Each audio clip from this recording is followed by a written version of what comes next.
योगी सरकार के कैबिनेट मंत्री ओपी राजभर ने विपक्ष पर बोला जोरदार हमला। इस चुनावी माहौल में राजभर ने अखिलेश और राहुल की जोड़ी पर ले ली चुटकी। राजभर ने अखिलेश और राहुल को बताया बच्चा। बोले इन दोनों बच्चों से ज्यादा चर्चा तो मेरी हो रही है। राजभर ने कैमरे के सामने अखिलेश को कर दिया खुला चैलेंज। चलिए आपको बताते हैं राजभर ने आगे क्या कुछ कहा। अपने बड़बोले बयानों से हमेशा सुर्खियों में रहने वाले योगी सरकार के कैबिनेट मंत्री ओपी राजभर एक बार फिर चर्चा में आ गए। ओपी राजभर ने चुनावी जनसभा के दौरान अखिलेश यादव और राहुल गांधी को लेकर बड़ा बयान दिया, जिसके बाद से ही राजभर सुर्खियों में आ गए। आपको बता दें कि इन दिनों ओपी राजभर बीजेपी के लिए लोकसभा चुनाव का प्रचार कर रहे हैं। इस चुनावी प्रचार के दौरान अखिलेश यादव और राहुल गांधी पर खुलकर हमला बोलते हुए नजर आ रहे हैं। इसी बीच ओपी राजभर जालौन पहुंचे।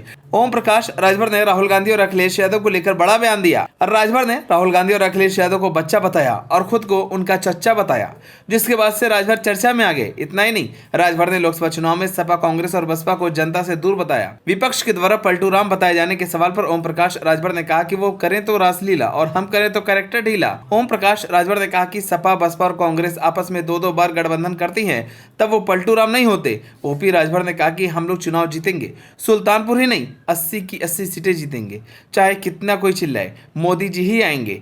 राहुल गांधी की बीजेपी की 150 सीट आने वाले बयान पर उन्होंने कहा कि आप लोग गवाह हैं। 2017 के चुनाव में सपा बसपा कह रही थी हम लोग 300 पार कर रहे हैं, हम लोग 325 जीत रहे हैं। 300 जीतने वाले कहां खड़े थे? 47 पर। 2022 के चुनाव में अखिलेश यादव 400 सीट जीत रहे थे। हसर क्या हुआ? अगर मैं नहीं रहा होता तो 47 के नीचे खड़े हो जाते। राजभर ने आगे कहा कि उन लोगों के पास केवल जुबान है, काम नहीं है। बीजेपी को जिताने के लिए जनता अपना मन बना चुकी है और कह रही है कि जो राम को लाए हैं हम उनको लाएंगे। जातिवाद खत्म करने को लेकर ओम प्रकाश राजभर ने कहा कि जब तक तहसीलों में तहसीलदार जाति प्रमाण पत्र पर ठप्पा मारते रहेंगे तब तक जातिवाद खत्म नहीं होगा। हम भी संतराम बीए जी की बात से सहमत हैं और जातिवाद विहीन समाज चाहते हैं, लेकिन जब तक बहुमत नहीं होगा तब तक ये संभव नहीं।